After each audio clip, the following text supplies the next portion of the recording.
a bug's world, life is always in the balance.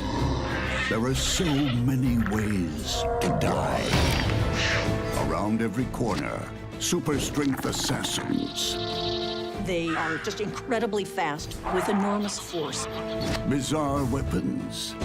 They have absolutely insatiable appetite. And ruthless personalities. They are incredibly effective predators. Every day, these battles are waged hidden from human eyes. In the secret world of monster bug wars.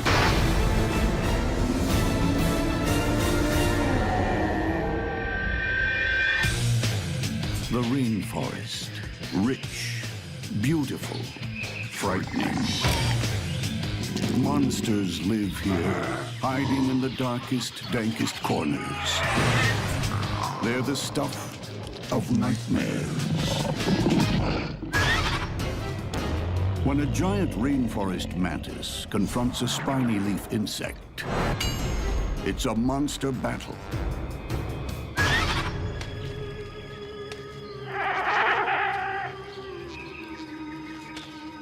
It's one of the rainforest's most bizarre citizens. A creature so strange, it could be from another world.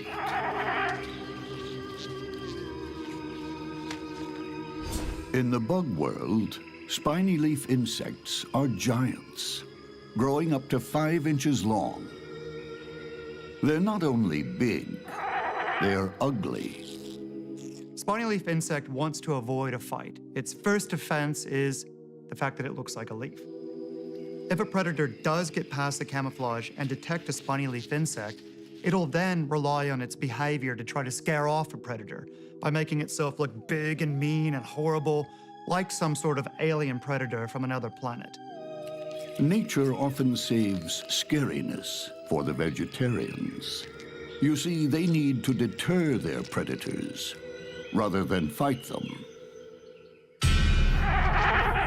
Although it looks like some kind of battle bot, the creature isn't naturally aggressive. Its heavy armor and razor spikes are for defense. An almost impenetrable shield. And if a predator does try to take a bite, it'll get a mouthful of those spikes. The spiny leaf insect also keeps a secret weapon. If threatened, the spiny leaf insect will resort to chemical warfare. It has glands that'll squirt out this colorless but extremely stinky liquid that'll deter most predators. A stinking, ugly, spiky giant should be left alone. But in the rainforest, there's one creature who's not so easily deterred. It's an evolutionary success story. The giant rainforest mantis. A strong-arm assassin and stealthy ninja rolled into one. Mantids need to eat all the time, so they're very hungry. They're looking for prey all the time. They're on duty all day long. Turns out that they're one of the top rainforest predators. It's the T-Rex of the bug world. With a powerful stance and lethal forearms. Spikes and lightning-fast grappling hooks ensure nothing escapes. The strike can happen anywhere from 30 to 50 thousandths of a second. So this is like 1/20th of a blink of an eye. Mantids engage in aggressive mimicry. And what this means is they camouflage themselves so their prey doesn't see them.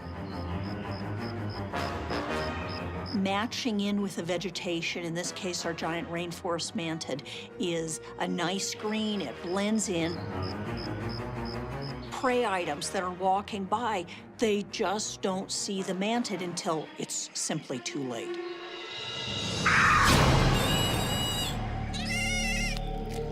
This hapless grasshopper never stood a chance. There's one more thing about the giant rainforest mantis. It eats its victims alive. They're pretty good at orienting their bites toward the head of whatever they've captured, and essentially once you've taken the head off of anything, it stops struggling much more rapidly.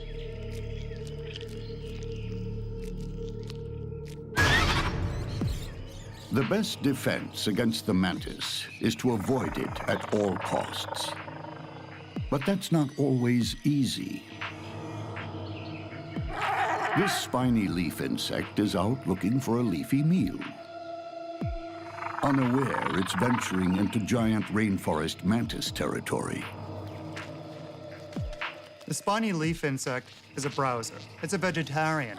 Think of it basically as the cow of the insect world. Just spends most of the day hanging out in the tree, chewing on the leaves, minding its own business.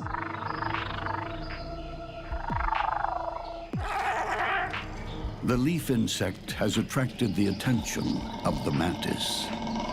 And when these two giants of the rainforest come face to face, neither backs down. The mantis is the natural aggressor. It's sizing up the monster before it. No predator wants to be injured by its prey. If it's going to attack, it needs to make a trade-off, basically. If it attacks something, is it going to successfully kill it and not get injured itself? Beneath the lush rainforest canopy, two giants of the bug world are about to go head-to-head. In order to avoid a fight, the spiny leaf insect will actually use its bizarre appearance to try to look like this threatening, horrible alien monster. No predator wants to be injured by its prey. So in this case, you've got a really big rainforest mantid, but at the same time, the spiny leaf insect is really quite a large insect. The giant rainforest mantis has weighed the options. It's only a matter of choosing the moment to strike. We will win. But with faith in its heavy armor, the spiny leaf insect pushes gamely forward.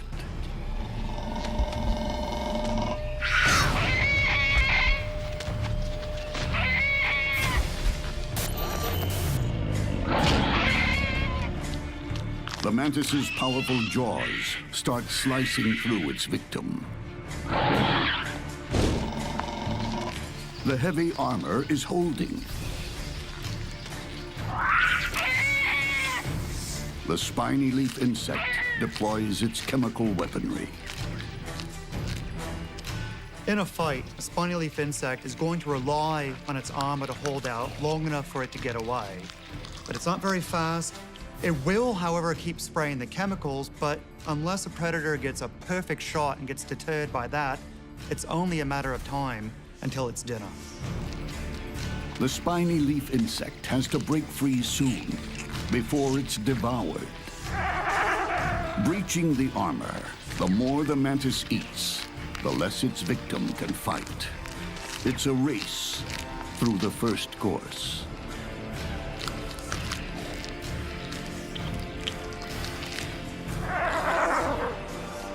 Mantis mouthparts work overtime as cutlery. Mandibles slice and dice, while feelers fork it in.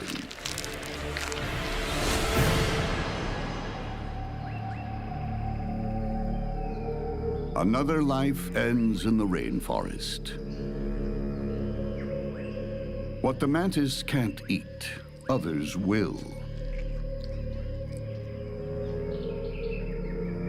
The giant mantis is happy to share now. It's full. And there's a mess to clean up. In the miniature world of monster bugs, lifespans can last just weeks, perhaps days, even hours. Death lies around every corner, and strength is no protection. What happens when a powerful bull ant comes face to face with a redback spider? Only one will live another day.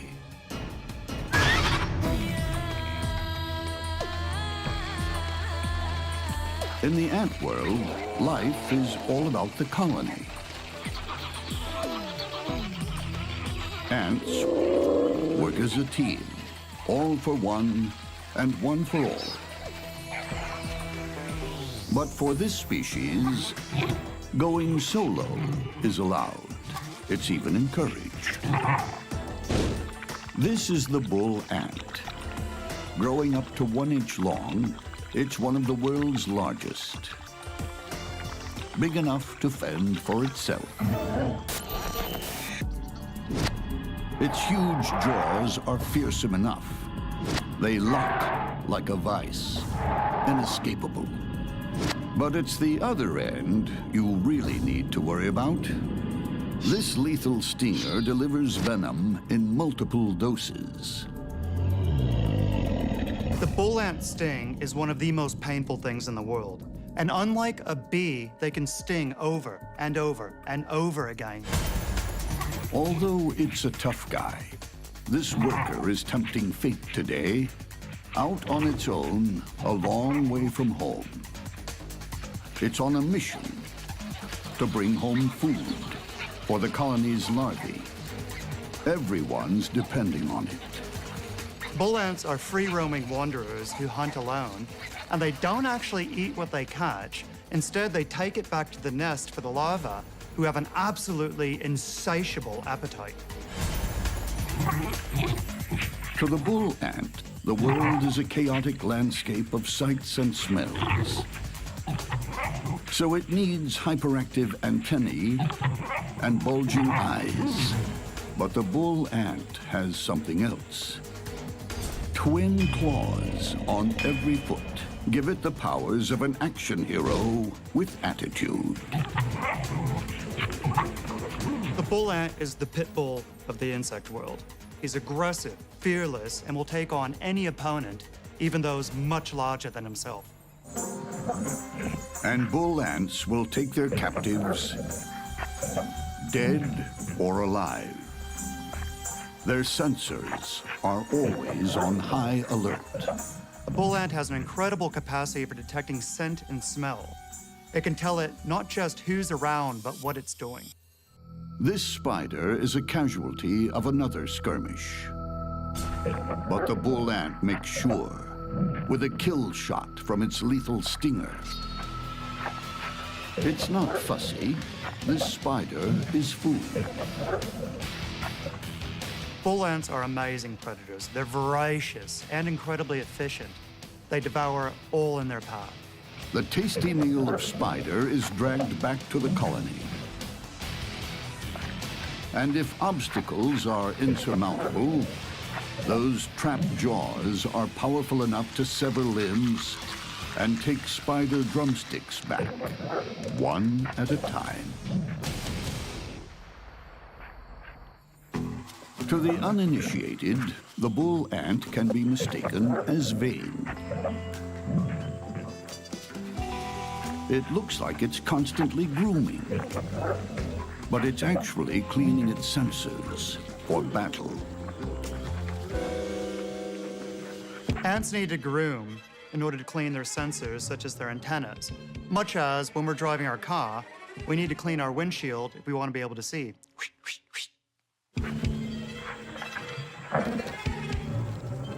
It has to be on guard every moment it's away from the colony. There's no backup if it runs into trouble. And this is trouble. The deadly Redback Spider. From the Black Widow family, she's renowned for her super toxic venom and lightning speed. But the redback has something else for the unwary. A super-engineered web. There's usually a number of components. It often has an upper area where the spider is hanging in the middle, and then, most importantly, it has a number of lines going down that are just covered with globs of glue, so that if something walks into these lines, they tend to break the lines. It causes a vibration going up, plus they get stuck in the glue. And as they struggle trying to get loose from this, then at that point, the spider comes down and nabs the prey. She specializes in tailor-made straitjackets. With lightning speed, she spins a suffocating silk suit that's only worn once. The way the redback gets the silk out of the spinnerets is on the fourth leg, it has a comb, and it combs the silk out of its spinnerets. Spider silk is considered to be stronger than steel. It's considered to be the strongest biopolymer known.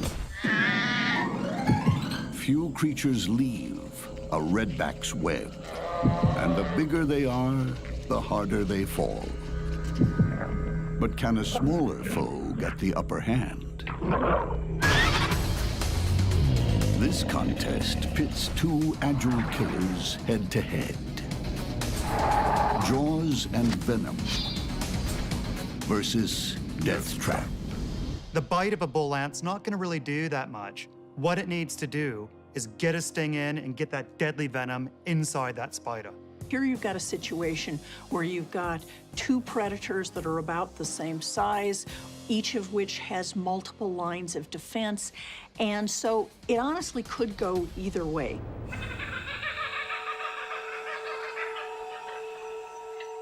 This bull ant still hasn't found dinner for its colony. It forages deeper into a log, unaware of the deadly trap ahead. Although the redback is venomous, actually her most important weapon is her web, and her web is like Kevlar dripping with super glue. One false step is enough.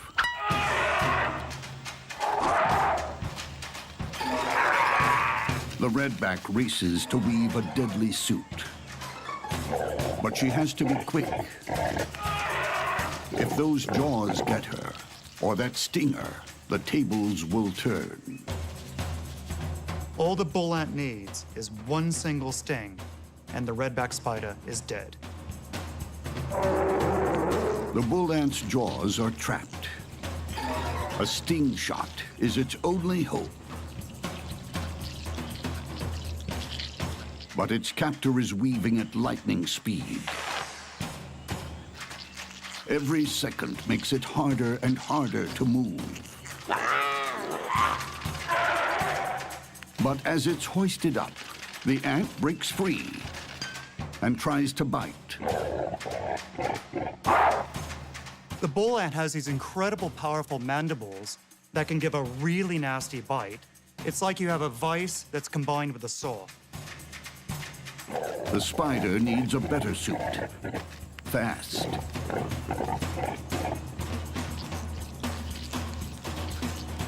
Again, her wraps subdue the ant.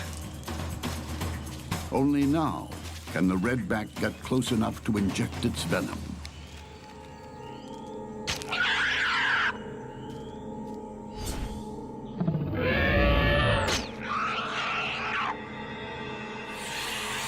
The deadly brew flows through two tiny fangs. The venom is going to attack the nerves of the bull ant, killing it almost immediately.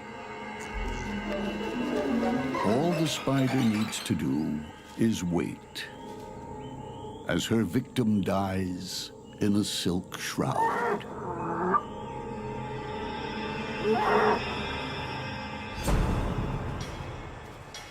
Far from the safety of its colony, a bull ant pays the price for going solo.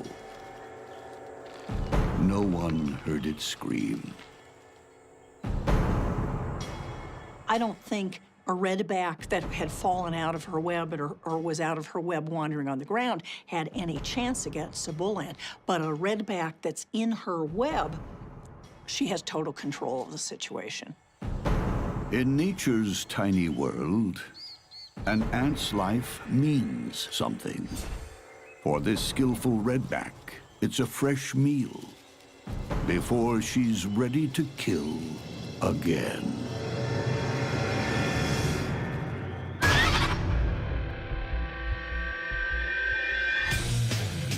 The world is crawling with bugs. Half of all known species on our planet are insects.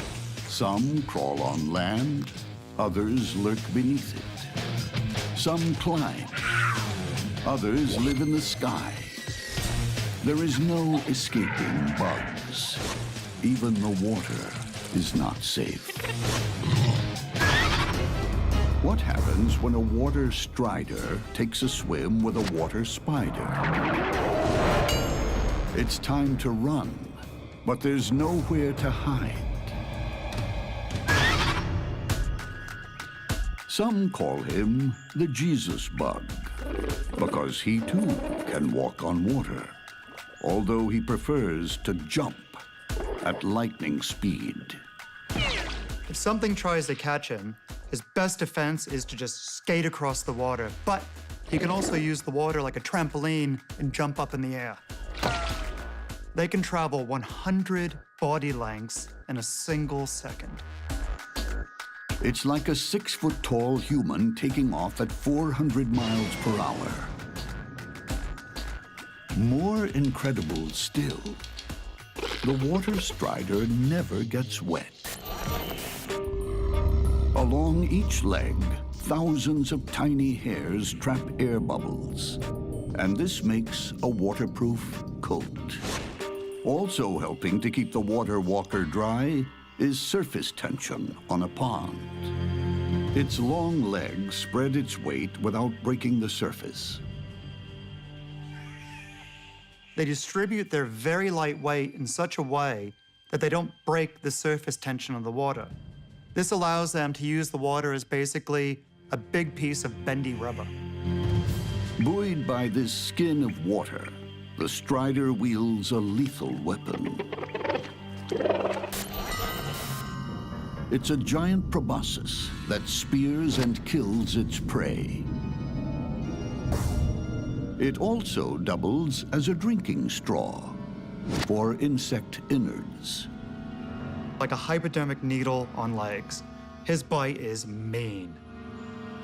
A small creature that can't handle the water soon becomes Bug Slurpee. Water striders feed on the water surface. They're basically an undertaker who make the sick and dying die. The water strider turns any pond into a battleground, but it doesn't have the field to itself. The water spider is just as comfortable on a pond as it is on land. Water spiders are able to travel across water much more effectively than most other spiders or many other invertebrates. If they were a car, they're moving on the order of 300 miles an hour. I mean, they're just incredibly fast spiders. Though this female is bigger than the strider, she still doesn't sink or get wet. She also relies on tiny hairs to make an air suit. Even more astonishing, she has tiny claws at the tip of each leg, giving her incredible grip on the water surface. If they really want to take off and run after something or run away, they're able to literally gallop on the water. They raise their legs up and are literally running across the water in a gallop. And they have relatively waxy feet and relatively They have long legs, and so they're able to make use of a small dimple of surface tension on the water and walk on the water. They hold their front legs and their back legs out, holding onto the water, and then they use their middle two legs to stride, and the little dimple of water acts like an oar. So literally, they're moving along like this in the water. And when a potential meal, like this fly, hits the water, it telegraphs ripples straight to the spider's sensors. By putting their feet at the water's edge, they're responding very closely to vibrations coming from the water. They're exquisitely sensitive to those vibrations. There are worse ways to go than drowning.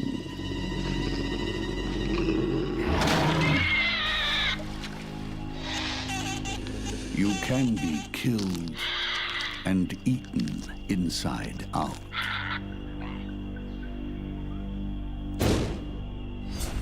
In a face-off between these two floating attack machines, it all comes down to who moves first. The spider is strong and fast, but the strider is even faster. The lineup is against water striders, which are fast, zippy on the water's edge. Water striders cannot compete with water spiders on strength. They need to be able to detect the danger and get away. It'll be a case of the quick or the dead.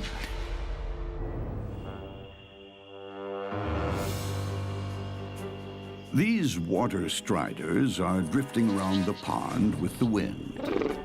At the water's edge, the spider dangles her sensitive feet, picking up the slightest movement.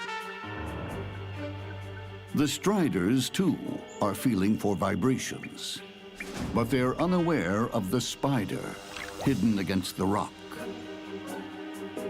They tend to be very nicely camouflaged. Often they have coloring that up against rock faces, you just don't see them. Unaware, two striders have drifted into easy range.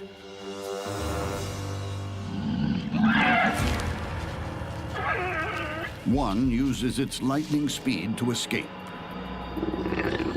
The other is not so lucky. Deadly venom shoots into the strider. It will never know what happened. The fangs are used to squish the prey up to some extent. It is simultaneously regurgitating digestive enzymes. So what they're basically doing is they're dissolving the prey, turning it into a protein milkshake, and then sucking it down.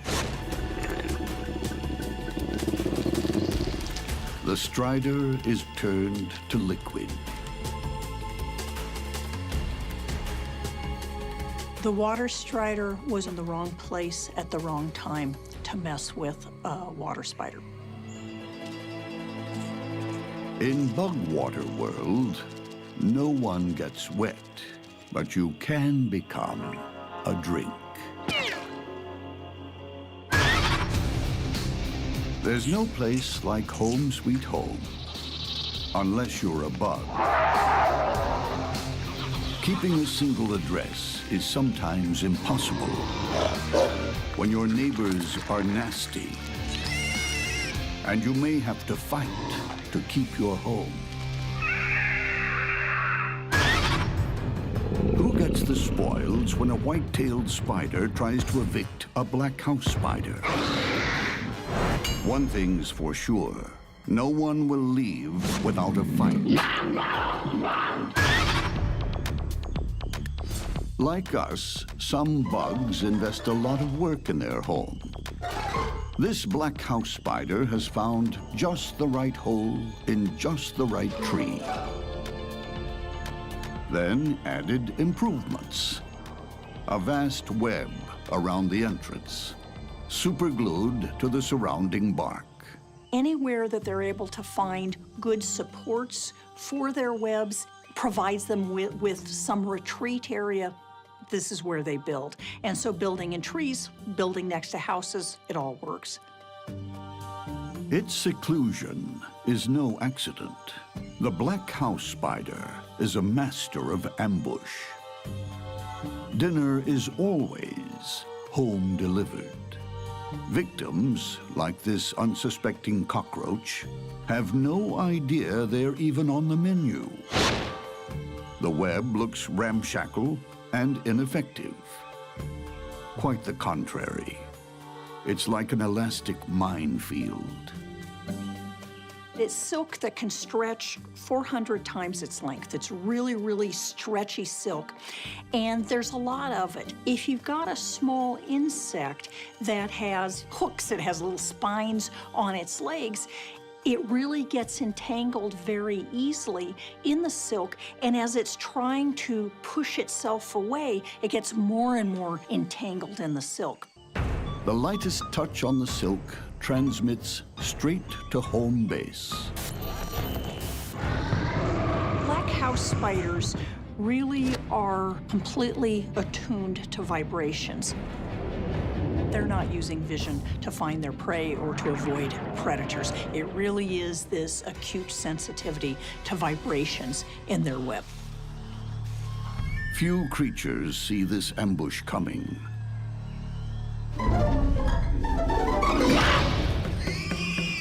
A venomous bite seals the deal.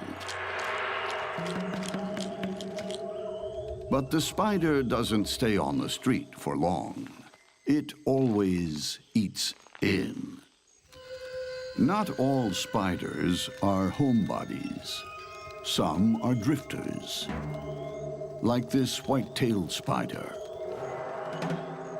She's not tied down with webs and maintenance. She's a roaming assassin who prefers to eat out.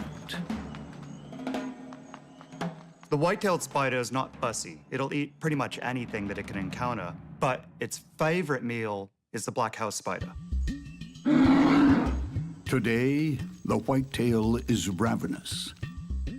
She's like a bloodhound, sniffing scent trails from potential victims. But she's not using her nose. She doesn't have one.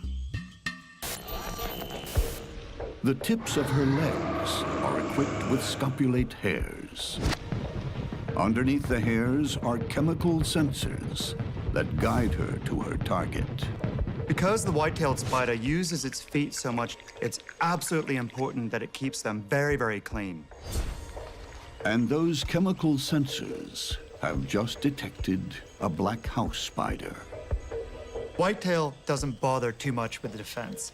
This is an animal that's all about offense. It goes out looking for trouble. It starts the fights, and it finishes them. The roving assassin is about to become a home invader. And the black house spider won't back down. One thing's for sure.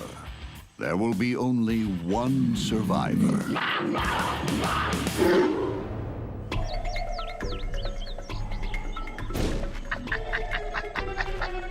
This white-tailed spider is cruising for dinner. She has no web, no family ties, no fixed abode.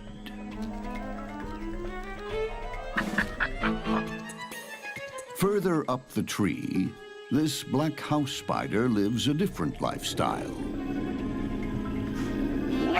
It set an elaborate web outside its permanent home. Now it's monitoring for vibrations, hoping whatever's coming will be another meal.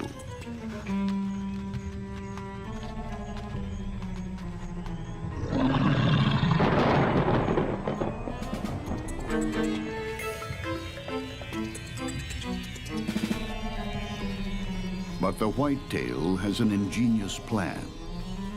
It'll use the black house spider's own web to lure it out. The black house is being played like an old fiddle. Whitetail is a trickster. It'll sit there and pluck on another spider's web, mimicking a prey trapped in there, and then nails it like lightning. The black house takes the bait It's expecting an easy meal, but it finds a mortal enemy.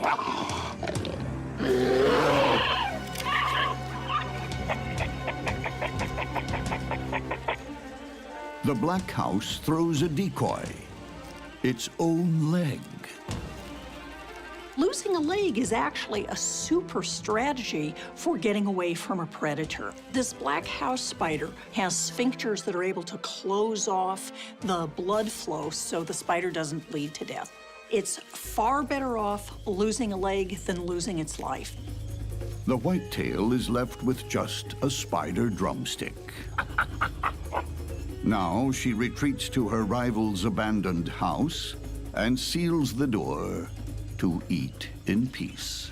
The white-tailed spider is a wanderer. It doesn't stay very long in any one place.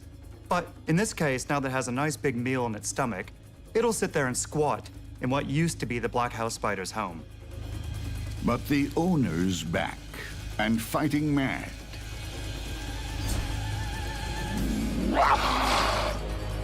It plans to repossess its house.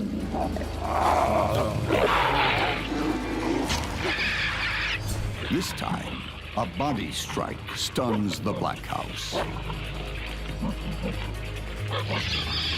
Dropping limbs won't help it now. Venom rushes into its body, killing it.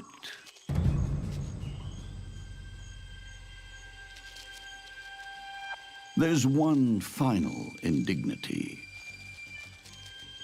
The black house spider will be consumed in its own home. In bug realty, you can be evicted and eaten on the same day.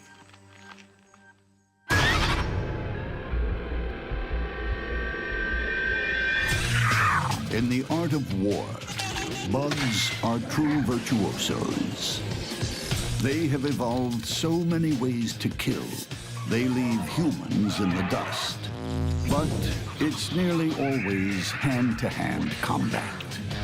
And every victory is hard won. When a wolf spider meets a Sydney funnel-web spider, it's a deadly contest between the old and the new.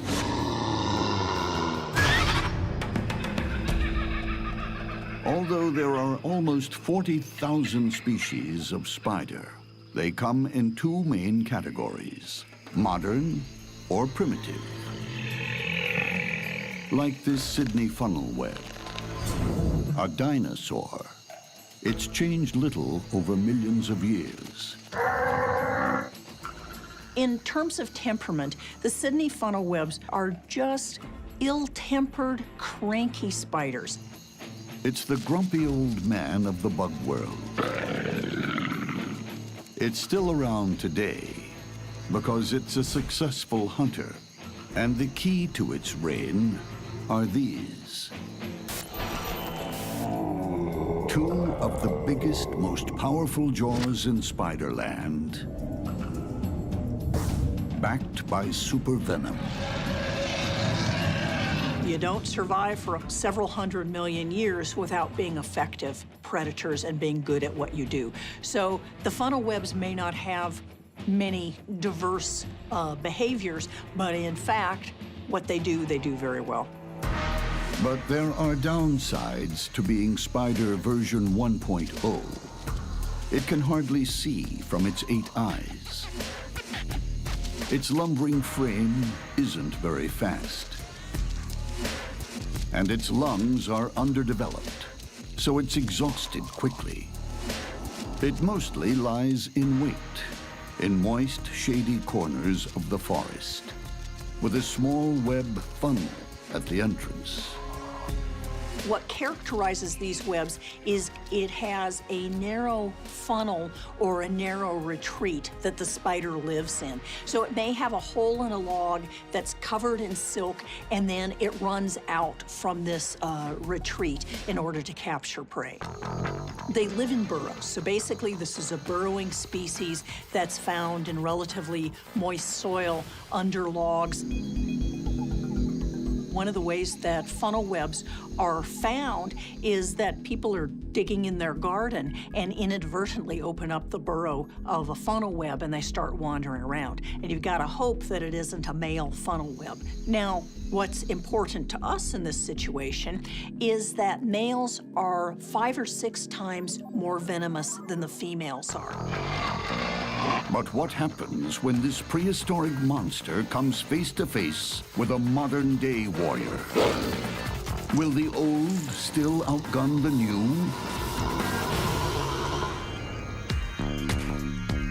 In the world of monster bugs, there are 2 types of spider, modern and primitive. This is spider version 1.0, the prehistoric Sydney funnel web. The Sydney funnel web is not only a seriously cranky spider, but they really tend not to back off. They're really an ill-natured spider. Their fangs are oriented parallel to one another, and so they strike down. And the way the funnel web does this is it rears its carapace up and then strikes repeatedly down with enormous force. The force is reputed to be sufficient to kill a mouse, to crush a mouse skull. This cricket came too close. And the funnel web's caveman table manners make short work of any prey. While it may be showing its age, the funnel web is always ready to take on newcomers. This is spider version 2.0, evolving much later. The modern wolf spider is faster, stronger, and loaded with stamina. The wolf spider is so fast on its feet, it can cover 2 feet in a single second. That would be the equivalent of me doing a 100-meter dash in 1 second. With state-of-the-art eyes, nothing escapes its attention. The wolf spider has 4 large eyes on the top of its head, but also has 4 smaller eyes coming across in a row on the front. This gives it fantastic night vision and some of the best vision of any spider. It's like an Olympic athlete that wins gold, not just for the 100-yard dash, but for the high jump as well. The wolf spider is capable of jumping 8 inches, even onto vertical surfaces. This would be the equivalent of me being able to jump 100 feet in the air. But this is no recreational hunter. The wolf spider is a killing machine, and it kills to eat.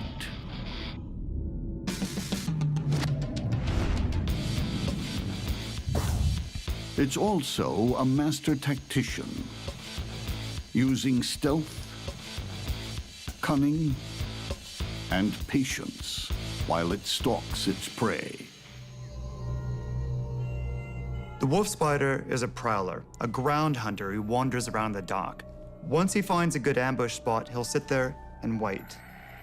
And once he sees a good prey animal, he'll either jump on it or chase it down. It lies in wait for a hapless victim, like this cricket.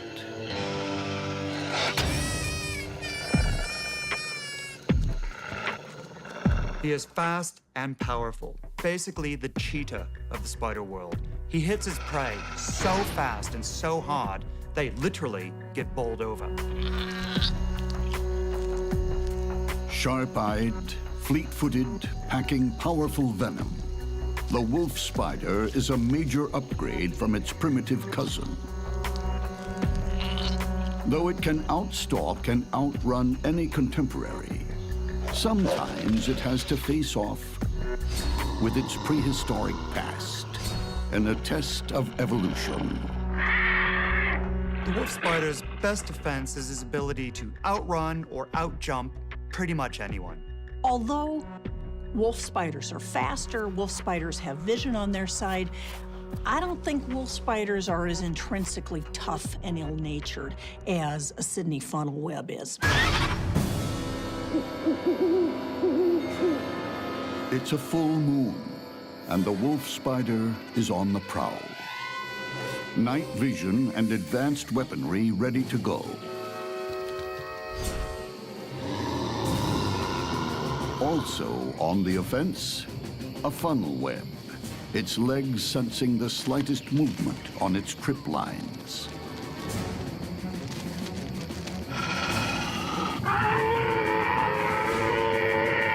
The funnel webs will rear up, and you can see venom dripping out of the tips of their fangs. And they will stay in this position for 10, 15 minutes, ready to strike should the potential predator or prey come any closer.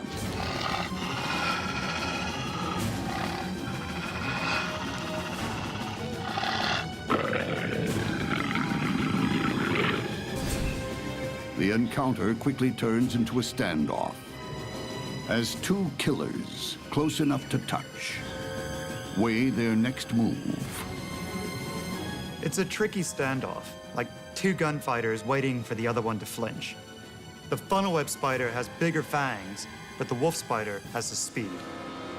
One thing is for certain, the next move will be fatal.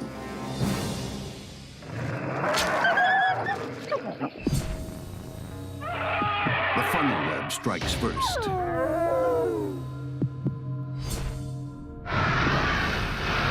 As the funnel web's massive jaws rip open the wolf spider, venom floods in.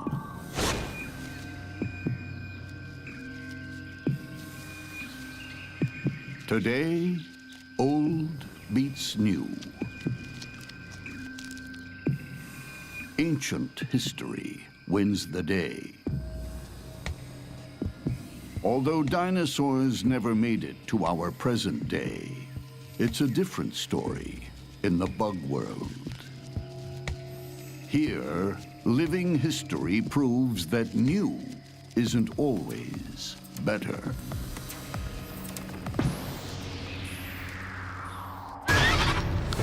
In a monster bug war, you're either victor or victim. Camouflage is no defense against a ruthless assault. A lethal stinger is powerless, encased in a silk coffin. Speed is no match for stealth and cunning. And sacrificing a limb is no guarantee of success. When bugs go to war, only the victor lives to fight another day.